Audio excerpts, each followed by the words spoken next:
goodness, let's go make this turkey shirt. But first, always remember to share this so it will save to your profile and you can find it when you're looking for it again later. Can y'all imagine what my husband's reaction is when I say I have an idea? So I had an idea. I thought we could make 2 turkey shirts. For the little ladies, look how precious this is with a whole bunch of scrap ribbon. And for us, for me and you, grown-ups, turkey and his feathers.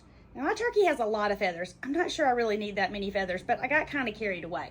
These were made from, you guessed it, my templates that I'm so proud of. They come as a set. There's a turkey, a ghost, and a Christmas tree. This is the turkey.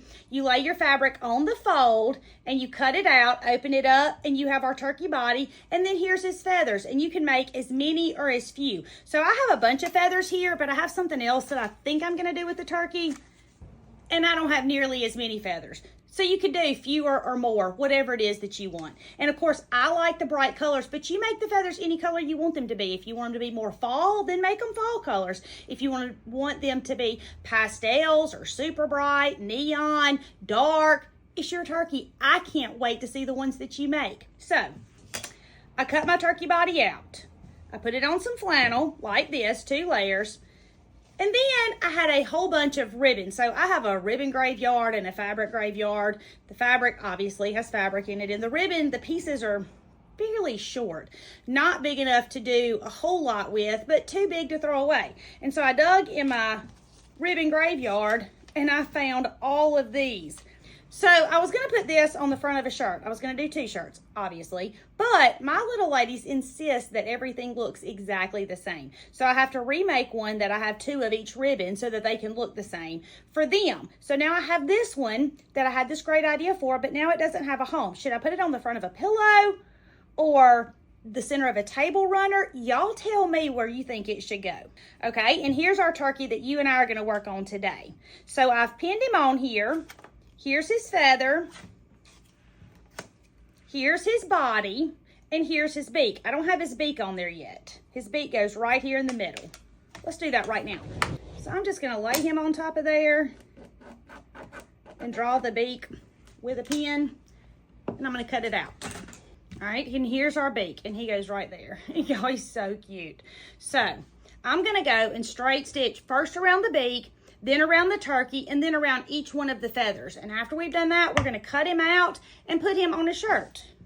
Now I'm straight stitching mine because I like the fray. If you don't like the fray, do a zigzag and that will take care of it. These are the templates that Missouri Star Quilt Company created from my art, and y'all, I'm so proud of them. And they come as a set. There's a turkey, a ghost, and a Christmas tree. And I know y'all are tired of hearing me talk about them, but I can't help myself. I'm so proud of them, and I hope y'all love them as much as I do.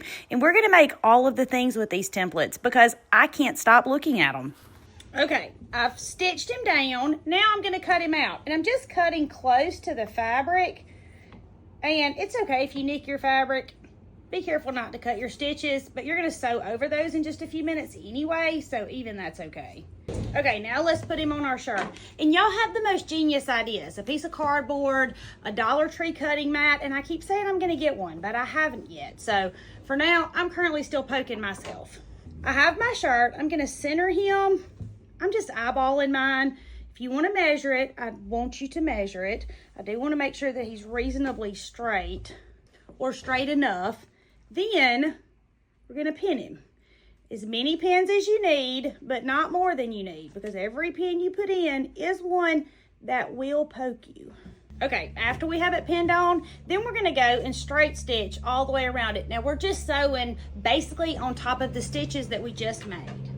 Yes, it's going to fray. Yes, I love the fray. If you don't love the fray, just do a zigzag stitch and that'll take care of it. Now, I used 2 layers of flannel. I have tons of scrap flannel, and that's why I'm using flannel. But if you don't have flannel, you can use batting or fleece or anything or nothing at all. I'm doing mine with the flannel because I like the lift. It gives you the look of like a cutter quilt without having the actual quilt to cut up. And I'm just using white thread. But you could definitely change the color of thread if you wanted to, but you only have to change the top thread because the bobbin thread is on the inside of your shirt that nobody's going to see. But be careful when you're sewing that you don't sew the front of your shirt to the back of your shirt, because raise your hand. Yes, that would be me if you've done that before. I'm in South Mississippi, and you never know about the weather. I'll put this on a t-shirt, and then it'll be cold. But if I put it on a sweatshirt, then it would be hot. But the answer is it can go on either one, a t-shirt or a sweatshirt. Both of those look great. Dun, dun, dun! And here's your precious turkey shirt. I can't wait to see the ones you make. My name is Tammy. I'm your favorite sewing teacher, and I would love for you to come sew with me.